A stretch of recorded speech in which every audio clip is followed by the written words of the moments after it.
بسم اللہ الرحمن الرحیم۔ عمرہ یا حج مکمل کرنے کے بعد بعض لوگ بال کٹوانے میں وہ کرتے ہیں کہ تھوڑا سا یہاں سے کاٹ لیا، تھوڑا سا یہاں سے کاٹ لیا، تھوڑا سا یہاں سے کاٹ لیا اور جناب پورا ہو گیا۔ یہ طریقہ ثابت نہیں ہے۔ رسول اللہ صلی اللہ علیہ وسلم نے ایک شخص سے کہا تھا احلقوا کلہ او اترکوا کلہ، یا تو سارا موڑو یا سارا چھوڑ دو، کچھ کاٹ دینا کچھ چھوڑ دینا یہ درست نہیں۔ تو موڑنے والے کے لیے 3 دفعہ دعا کی ہے رسول اللہ صلی اللہ علیہ وسلم نے، فرمایا رحم اللہ المحلقین، رحم اللہ المحلقین۔ اور جو کاٹنے والے ہیں، مشین پھیرنے والے ہوں یا کینچی والے ہوں، ان کے لیے ایک دفعہ دعا کی ہے رسول اللہ صلی اللہ علیہ وسلم نے۔ تو موڑ لینا زیادہ اچھا ہوتا ہے، کاٹنا بھی جائز ہے، لیکن وہ سارے سر کے بالوں کو کاٹا جائے۔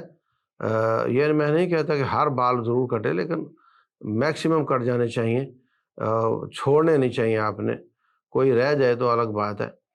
تو یہ تھوڑے کاٹنے والا طریقہ درست نہیں ہے، واللہ تعالی عالم۔ البتہ جو عورتیں ہیں ان کے بالوں کو جمع کر کے آخر سے 2 انچ 3 انچ کاٹ دیا جائے تو یہ ان کے لیے کافی ہو جاتا ہے، واللہ تعالی عالم۔